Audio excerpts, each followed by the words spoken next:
Merci. J'ouvre la discussion générale commune donc des deux projets de loi, enfin du projet de loi et de la proposition de loi organique, en donnant la parole à Jacques Krabal du groupe 2RDP pour 10 minutes.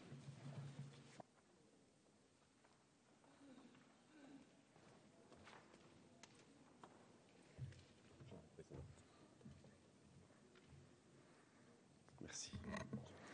Madame la Présidente, Monsieur le Ministre, Messieurs les Présidents de Commission, Madame, Monsieur le rapporteur, le projet de loi qui nous est soumis aujourd'hui constituera, à n'en pas douter, l'un des moments forts de cette mandature.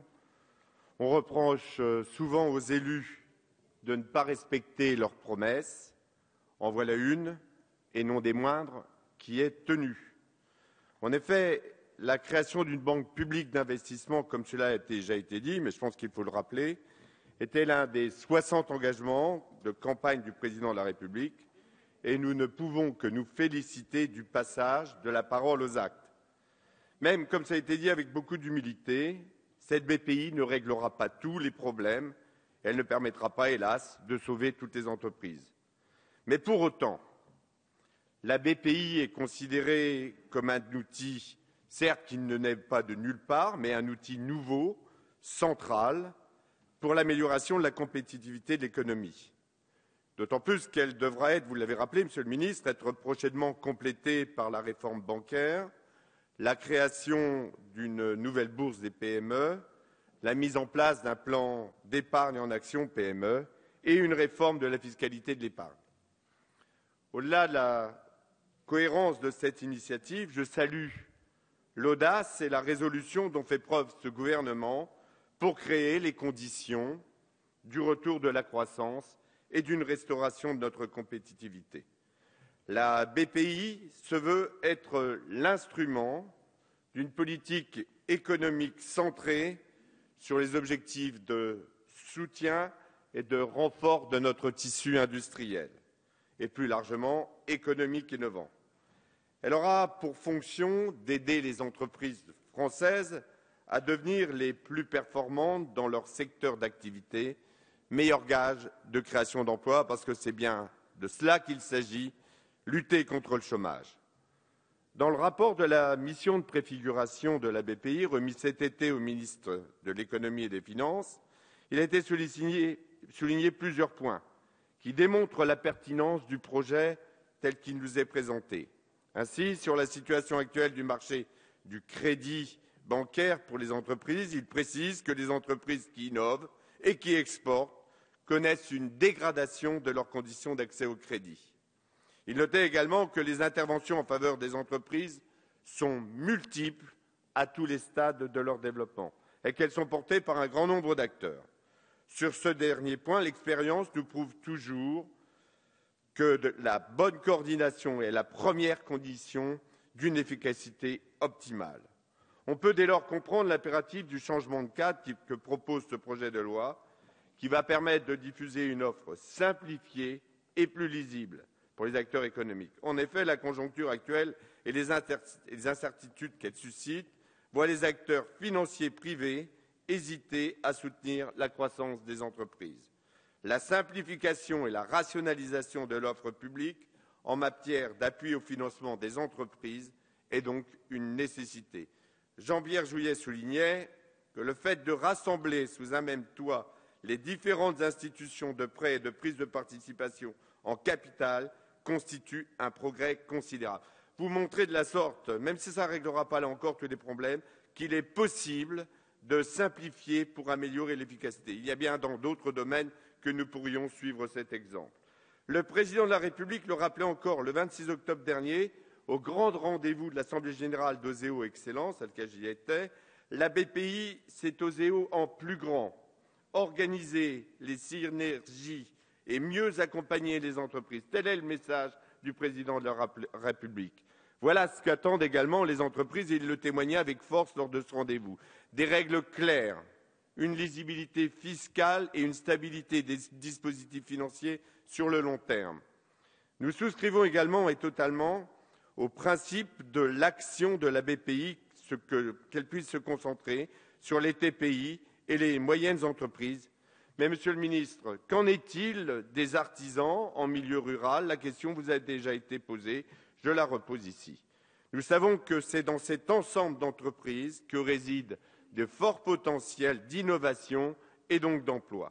Je profite de l'occasion pour remercier et féliciter ces patrons, à la tête, j'ai bien dit des patrons, à la tête des PME, des TPI, des artisans, des commerçants, qui se battent comme des forcenés pour sauvegarder leurs entreprises et nos emplois.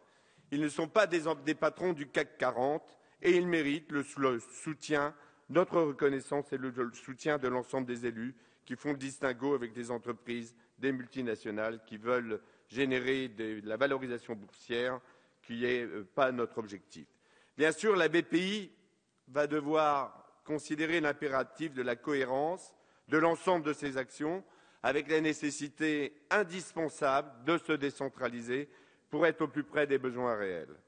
Si nous pensons que les régions ont un rôle fondamental à jouer pour être au service des territoires, c'est bien là que réside la valeur ajoutée supplémentaire de la BPI. Il sera d'autant plus remarquable que les relations entre l'État et les régions sont apaisées et bien complémentaires.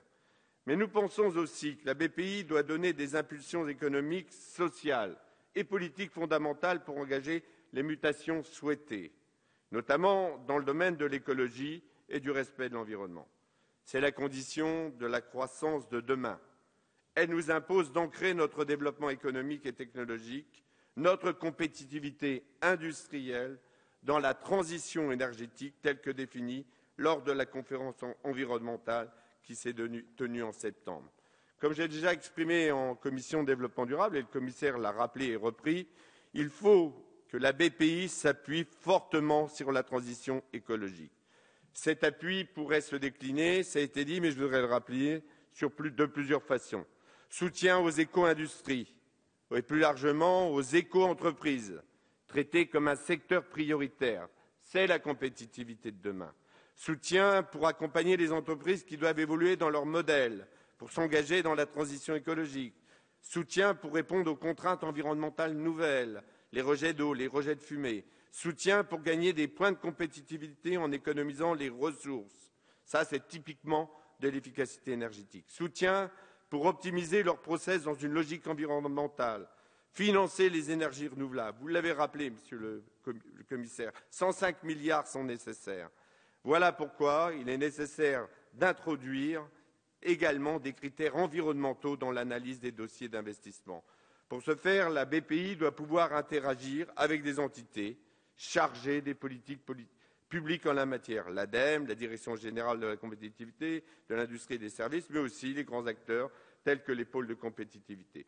N'oublions pas que la France dispose de nombreux atouts dans la course au leadership économique vert engagé au niveau mondial. Le secteur des éco-activités représente en France une production de près de 70 milliards d'euros, dont 6 milliards sont exportés et avec un excédent commercial de 1 milliard. La croissance des éco-activités est élevée.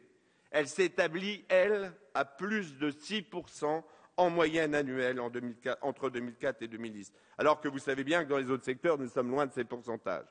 Et puis, ça a été rappelé, la France est leader dans des secteurs de l'eau, de la gestion des déchets, le traitement des nuisances, la pollution de l'air. Les éco-activités représentent en 2010 près de 425 000 emplois. Et donc, les activités de protection de l'environnement, la gestion des ressources naturelles, les activités transversales, la gestion des déchets et des eaux usées, ainsi que les énergies renouvelables sont des véritables viviers d'emplois pour demain.